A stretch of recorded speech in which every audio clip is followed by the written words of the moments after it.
Goeiemiddag vanuit Verliersdorp in die Wes-Kaap. Op 'n bewolkte dag. Nie te warm vandag nie. Ek wil graag nog 'n beeslag, nog 'n heilige koei, naamlik die groot verdrukking waarmee baie van ons so in vrees gehou word. En vir ons vertel word dat die groot verdrukking lê nog voor. Verskriklike tyd waarin baie mense gaan seer kry, sterf, vervolg word ensovoorts. Nou, ek wil dadelik sê, as jy as 'n gelowige nie verdrukking beleef van een of ander aard nie, dan is daar dalk 'n probleem met jou getuienis, jou Christelike getuienis. Veral as jy ook nog glo dat jy bediening het en alles gaan net honkie-dorie en jy is welkom oral, dan wonder ek daarom wat se tipe woord jy preek, want dit lyk vir my hoe nader 'n mens aan Christus kom en hoe meer jy delf in die woord en hoe meer jy sekere heilige koeie aanvat en heilige onderwerpe aanvat en pet doctrines, troetel doktrines en leerstellinge aanvat en bietjie evalueer, hoe meer verdrukking, vervolging en verwerping beleef jy. Nou, moet my nie jammer kry nie. Ek sien dit as 'n groot rede tot blydskap. Maar wanneer ons praat oor die groot verdrukking, dan praat ons van 'n eenmalige, definitiewe tydperk of leerstelling wat baie duidelik dui op die einde van die ou verbond, die einde van vleeslike Israel en die einde van Jerusalem, die tempel, die ritueles, die hele Joodse kultus. Wat vir 40 jaar bly voortbestaan het nadat Jesus gesterf het in die kruis, nadat hy opgestaan het, triomferend, nadat die kerk tot stand gekom het, nadat die evangelie deur Paulus en ander aan al die nasies verkondig is op daardie stadium. Nie al die nasies wat vandag in die wêreld is nie, want ek self verstaan, uit daardie versie baie keer verkeerd verstaan, hierdie koninkryk, evangelie van die koninkryk sal verkondig word aan al die nasies, dan sal die einde kom. Paulus sê uitdruklik, hy het daardie taak volvoer. Dit was sy taak, dit was sy verantwoordelikheid, sy mandaat, en hy het dit suksesvol voltooi, want daar was sekere nasies wat God die evangelie, waarin meestal van die Jode ook versprei was, of die Israeliete, wat die evangelie moes hoor. Maar meer daaroor miskien op 'n ander dag. Maar ek wil begin in Matteus 24, die sogenaamde Olyfbergrede, en vir jy 'n paar goed uitlig wat Jesus gesê het rondom hierdie saak. In vers 15, nou, weer eens is baie belangrik dat ons die gehoor in gedagte hou. Aan wie is hierdie boodskap in die eerste plek gerig? Is dit vir ons wat 2000 jaar na Christus lewe, wat nie in Judea is nie, en ook nie verstaan wat dit beteken op die dak van jou huis te wees, en skielik te moet afgaan of te hoor, jy moet nie afgaan nie, jy moet nie eens huis toe gaan nie, jy moet sommer afgaan, dan moet jy weg. Of dat jou vlug nie op 'n Sabbat plaasvind nie. So, dis alles dinge wat ons in gedagte moet hou. So, ons het duidelik hier in audience of in gehoor wat pertinent dui op Israel, op die Jode in Judea. Vers 15 van Matteus 24, wanneer julle dan die gruwel van die verwoesting, waarvan gespreek is deur die profeet Daniël sien staan in die heiligdom, laat hy wat lees oplet, dan moet die wat in Judea is, na die berge vlug. Wie op die dak is, moet nie afkom om iets uit sy huis weg te neem nie. En wie op die land is, moet nie omdraai om sy klere weg te neem nie. Maar wie die vroue wat swanger is, en die wat nog soog in daardie dae. En bid dat julle vlug nie in die winter of op die Sabbat mag plaasvind nie. Winter is moeilik. Sabbat was die poorte van die stad gewoonlik gesluit, so vir iemand om vinnig uit die stad pad te gee op 'n Sabbat, is moeilikheid. Want dan sal daar groot verdrukking wees, soos daar van die begin van die wêreld af tot nou toe, die eerste eeu toe Jesus dit gesê het, nie gewees het nie, en ook nooit sal wees nie. So dit klink van my die groot verdrukking was vir die eerste eeu, en daar sal nie weer so 'n verdrukking wees nie. Nou daarmee het hy nie gesê, daar sal nie meer verdrukking wees nie, soos ek sê, daar sal nie meer moord en doodslag, en holocausts, en genocides, as ek die Engelse woorde mag gebruik, massaslagtings wees nie.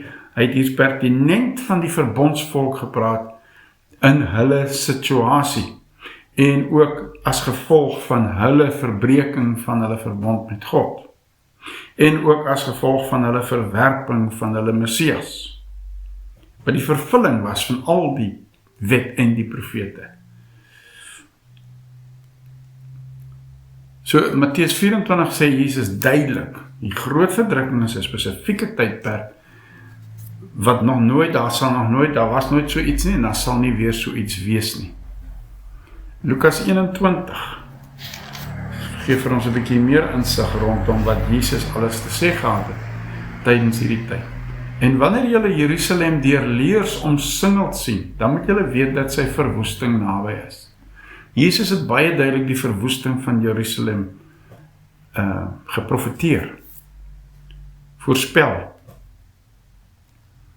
En ek glo ook, dis deel van die gruwel van verwoesting waarvan hy gepraat het, is hierdie heidense leer wat Jerusalem omring, wat die heilige grond betree, en dit was die teken, dit was ook die teken vir vroeë gelowiges, toe hulle die Romeinse leer sien, en daar so 'n pauze was, waar die Romeinse leer teruggetrek het hulle regtig pad gevat, hulle het onthou wat Jesus gesê het, en hulle het berge toe gevlug. Heel waarskynlik na 'n plekkie met die naam van Pella, alhoewel daar ook, jy weet, nie altyd eenstemmigheid is, so presies waarheen hulle gevlug het nie, maar feit is, dit word beweer dat daar geen gelowiges gesterf het in hierdie aanslag op Jerusalem, deur die Romeine nie. Dan moet die wat in Judea as na die berge vlug, en die wat in die stad is, moet uitgaan, en die wat in die buitewyke is, moet daar nie inkom nie, want dit sal daarvan wraak wees, sodat alles wat geskrywe is, vervul kan word. Maar wie die vroue wat swanger is, en die wat nog soeg in daardie dae, want daar sal 'n groot nood in die land wees, en toorn oor hierdie volk, die volk Israel. En ek wil dit benadruk, dat ek glo nie, dit was God wat net so kwaad was vir Israel, dat hy hulle ten alle koste nou wou straf, en strafgerig hou nie, inteendeel, selfs nadat hy sy seun gegee het aan die kruis, nadat hy in Christus die wêreld, ja selfs die ontroue verbondsvolk met homself versoen het hulle hom verwerp. En daar was 'n logiese konsekwensie vir hierdie verbondstrou. Net soos wat, wanneer ons in 'n verbondsverhouding in 'n huwelik ingaan, weet ons, as ons ontrou is in hierdie verbond wat ons gesweer het teenoor die ander persoon, dan gaan daar logiese konsekwensies wees, daar gaan slegte gevolge wees, veral vir die kinders, as daar kinders is. En hulle sal deur die skerpte van die swaard val, en as krygsgevangenes geneem word na al die nasies, Jerusalem sal vertrap word, totdat die nasies, die tye van die nasies vervul is. Nie mooi tonele wat geskilder word nie. In Lukas 23, is daar 'n groepie vroue wat ween, want Jesus is nou aangekla, hy is in hegtenis geneem, en hy is besig om gekruisig te word, of op pad om gekruisig te word. So ons lees in vers 27 van Lukas 23, sê Jesus die volgende, en onthou weer, van wie praat hy, met wie praat hy, wie is die gehoor? Vers 27, Lukas 23, en 'n groot menigte van die volk het hom gevolg, en die vroue wat hou bedryf en hom beklaag het, maar Jesus het hom omgedraai en vir hulle gesê, dogters van Jerusalem, moenie oor my ween nie, maar ween oor julleself en oor julle kinders. Onthou wat die Jode ook gesê het op 'n stadium, toe hulle sy hom verwerp het. Hulle gesê, laat sy bloed maar op ons om ons kinders se hoofde neerkom. Kan 'n mens so dom wees? Kan 'n mens so halstarrig wees? Kan 'n mens so, ja, ek glo mens kan, want mens sien dit ook vandag in mense se lewens. Ook in Christene se lewens. Wat liewerster halstarrig aan hulle troetel doktrines en leerstellings sal vashou, eerder as om die waarheid ten volle te glo en uit te lewe. Want dis nie 'n sugar-coated gospel nie, jy weet. Dis nie 'n suiker, daar's nie suiker om hierdie evangelie nie. Die evangelie is goeie nuus. Dis goeie nuus. Almal is ingesluit. Maar dit beteken ook jou swart broer, jou bruin broer, jou Chinese broer. Dit beteken ook die liberale lis, die demokraat, die republikein, almal. En dit maak dit moeilik, want hoe hanteer ons mekaar? Sien ons Christus in mekaar? Jy sien, dis nie 'n maklike evangelie om te sê, almal is ingesluit, almal is gered. Want net soos jy gered is, soos die volgende persoon ook gered, daai een wat jy nie van hou nie, daai een wat jy nie kan vat nie. Nou daarmee sê ek ons met alle gedrag goedkeur nie, definitief nie. Ek is ook een wat glad nie, sekere gedrag sal ek nooit goedkeur nie. En ek sal sterk daarteen kapsie maak, want dit maak ook, dit val ook God se liggaam, God se tempel aan. Sê nou maar mense wat hulle self mismaak, met allerlei klere, hare, en ringe deur hulle ore, en neus, en nou, ek wil nie oor die goed praat, dit is uiterlike goed. Ek erken nog steeds Christus in, en ek sien nog steeds hulle waarde, en ons moet hulle nog steeds met liefde beheer. Of mense wat sê, ja, jy kan enige geslag wees, dis eintlik waaroor ek sterker nog voel. Jy kan besluit watter geslag jy is, maar ek haas my. 27 tot 30 het ek nou vers 30 gelees. Ek dink nie so nie. Dan sal hulle vir die berge begin sê, val op ons, en vir die heuwels bedek ons, want as hulle dit doen aan die groenhout, wat sal met die droëhout gebeur? Gelukkig is die onvrugbares in die moederskode wat nie gebaar en die borste wat nie gesoog het. En jy sien, Jesus praat die hele tyd hier duidelik met Joodse mense, met die Israeliete, binne 'n bepaalde konteks en binne 'n bepaalde tydperk. Nou, ek het nou die Nuwe Testament begin deur te sê wat Jesus gesê het van die groot verdrukking. Nou, waar kom Jesus aan hierdie woorde? Waaruit haal Jesus dit? Nou, kom ons begin by Jeremia 30 vers 7, en ek gaan nie nou meer baie versies lees nie, want ek wil hierdie boodskap so kort as moontlik hou, maar ek gaan hulle tog noem. Jeremia 30 vers 7 praat byvoorbeeld van Jakob se tyd van benoudheid.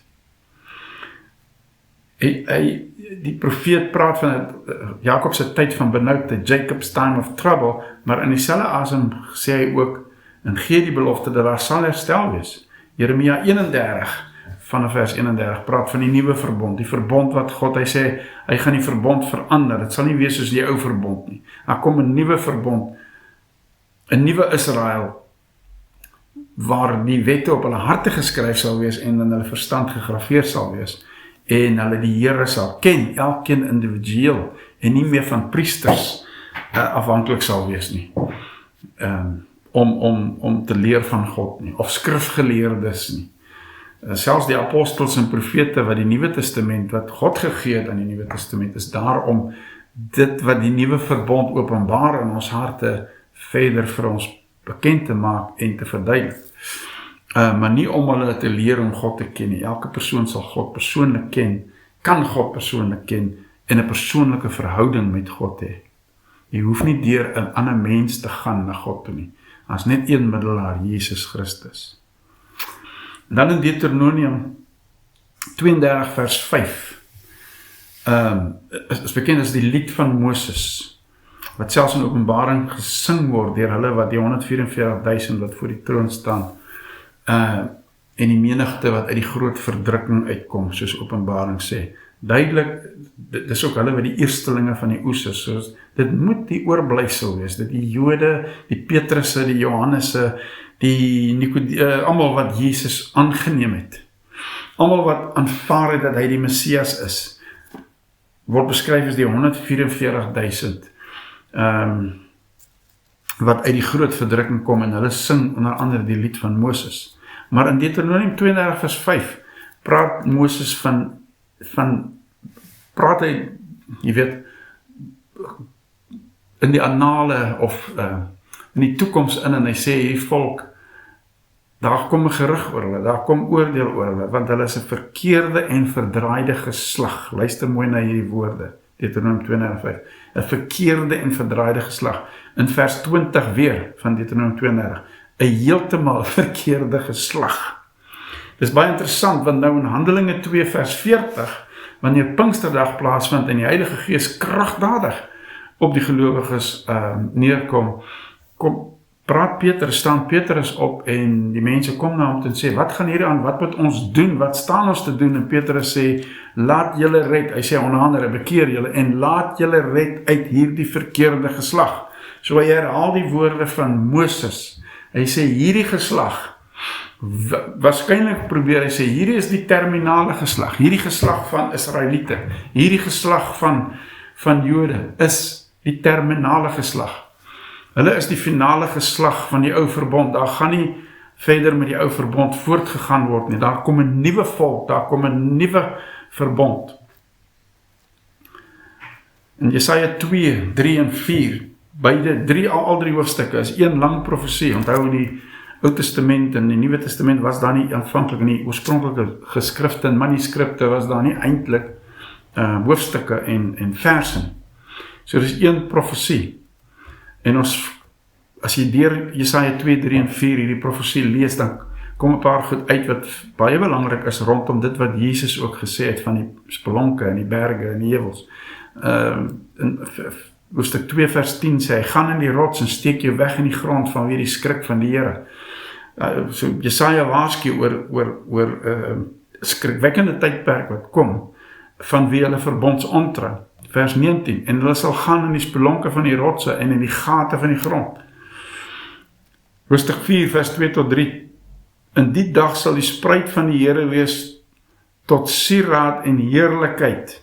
So ons sien ook hier die belofte van herstel. Yes, daar kom oordeel, daar kom strafgerig, daar is 'n logiese konsekwensie vir jou dwaasheid, maar Vader in sy liefde, hierdie getroue verbondsgod, gaan nog steeds dink aan sy verbond, en hy sal herstel bring, hy sal sy volk hê. Al het die vleeslike Israel misluk, al het die aardse Jerusalem 'n plek van slawerny geword, al het sy volk teen hom gedraai en afgode begin aanbid en allerlei ander gruweldade verrig. Hy sê ek sal 'n volk hê en ek gaan 'n verbond sluit met die ware Israel. En ons weet dat al die beloftes van God is ja en amen in Jesus Christus. Hy is die ware Israeliet en Paulus spel vir ons uit dat die ware Israeliet is hy wat dit na die hart is. Die ware besnydenis is een van die hart, nie een in die vlees nie, nie een in die manlike geslagsdeel nie. Dit is God se volk is die ware Israel, is hulle wat in hulle harte Christus aanvaar het, hulle wat in die geloof is, hulle wat gehoor het van Jesus geloof, hulle wat God se geregtigheid aanvaar, God se geregtigheid wat geopenbaar is. Dis nie 'n mensgemaakte selfgeregtigheid nie. Dis die geregtigheid waaraan Jesus voldoen het. Ook toe hy gedoop is, het hy vir Johannes gesê, so pas dit ons om alle geregtigheid te vervul. Dis God se wil. Ek gaan my lewe aflê, ek doop myself volkome in die mensdom se sondige toestand. Die woord het vlees geword en so het 'n nuwe Israel tot stand gekom. Jesus die hoof in 'n nuwe tempel. Jesus die hoeksteen en ons almal as lewende stene. In Daniël 12 vers 1 praat ook van dit sal 'n tyd van benoudheid wees soos daar nie gewees het van dat die volk bestaan het nie. Daar's soveel teksverse wat ek vir u kan wys op die Ou Testamentiese profete wat voorspel het dat hierdie volk, daar lê vir hulle 'n baie moeilike tyd voor, omdat hulle Messias verwerp het, omdat hulle God verwerp het, omdat hulle ontrou was aan die verbond, omdat hulle gehoreer het weg van God af. Maar daar's elke keer ook hierdie belofte van herstel, selfs in Daniël. Maar ek gaan nie nou daarna dit lees nie, want ek wil graag hierdie boodskap probeer onder 20 minute hou. Maar ek hoop u kry die indruk, die korrekte indruk, dat die groot verdrukking is nie vir ons tyd nie. Ja, ons gaan verdruk, ons beleef verdrukking. Soos ek reeds gesê het, as jy nie verdrukking beleef nie, moet jy jou eie Christenskap 'n bietjie bevraagteken. Maar die groot verdrukking is nie gogga maak vir bababang stories, soos wat ons so dikwels van die futuriste en die dispensasie leer mense hoor nie. En so terloops, as iemand sê, ja, maar hierdie Gert preek nou net preteriste, dis nou preterisme. Preterisme beteken alles wat reeds plaasvind ek moet sê, ek het nie preterisme gevind nie, ek dink preterisme het my tot 'n groot mate gevind, maar ek het nog altyd geglo dat dit is volbring. Die nuwe verbond is reeds in werking. Baie van die beloftes van die Bybel is klaar, ja en amen in Jesus Christus. Maar ek is nie 'n preterist nie, of 'n volle preterist soos party is, dit noem my full preterisme. Want ek dink die preteriste sien baie dinge ook nog nie heeltemal korrek nie. Hulle hang te veel goed aan die kapstok van 70 na Christus. Ja, 70 na Christus was baie belangrik. Maar ek glo dat die kruis was, in die kruisiging van Jesus is die ware tempel reeds vernietig. Jesus het gepraat oor sy liggaam. Hy sê, breek hierdie tempel af in 3 dae sal ek dit opbou. Die nuwe tempel het reeds na 3 dae in die dood opgestaan en het begin vorm aanneem. Die fisiese tempel in Israel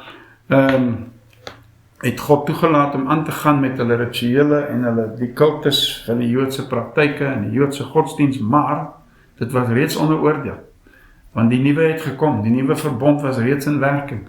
Maar God het daar die 40 jaar voor hy die tempel verwoes is in 70 na Christus gebruik om, hy wou nie hê dat enige iemand verlore gaan nie. Hy wou sy volk die beste kans gee om terug te keer na hom toe. En daarom is die briewe van Petrus en Jakobus en Openbaring geskryf aan hierdie stamme in verspreiding, die diaspora. En die Jode is aangemoedig om terug te keer na hulle verbondsgod toe. Baie het dit gedoen en het so deur die groot verdrukking ontsnap en die oordeel ontsnap. Maar ek hoop dat dit vir die meer vrede bring. Ek gaan ook praat oor Armageddon, wat baie nou saamhang met die groot verdrukking, op 'n stadium die antichrist, die merk van die dier, die 1000-jarige vrederyk, net soos wat die Here lei, maar ek wil graag al die heilige koeie vir eens en vir altyd vernietig, doodmaak, begrawe, sodat ons werklik as vry nuwe verbondsmense kan leef en kan verstaan die wonderlikheid van die nuwe verbond wat reeds, die beloftes wat reeds ons in is. Ons mis so baie omdat ons ore uitleen vir al hierdie valse leerstellinge wat eers hier in die 18de eeu begin het. En deur mense wat soms baie motiewe gehad het en nog steeds het. En ongelukkig het dit 'n betrekking op ons huidige politieke situasies. Jy weet, ek glo in Amerika, president Trump is opreg, ek glo hy is opreg, maar hy is ook opreg verkeerd soms, soos wat hy was met sy Operation Warp Speed, paar jaar gelede, en sy neus gelei deur mense wat hom bedrieg het. Maar ek glo ook dat hy soms mense aanstel as geestelike raadgewers wat hierdie tipe van leringe, valse leringe aanhang en wat graag 'n oorlog in die Midde-Ooste wil hê, want hulle glo die wegraping, die groot verdrukking, die 1000 jaar, alles hang saam met wat gebeur in Israel. Fisiese Israel. Daar's net een Israel wat God se hart bly maak. En dis die geestelike Israel. Dis die Christus gemeenskap. Dis die Christus volk. Dis hulle wat dis die tempel van God, die lewende stene met Jesus die hoeksteen, die konings en priesters wat reeds saam met Jesus in hemelse plekke sit. Ek groet vir u.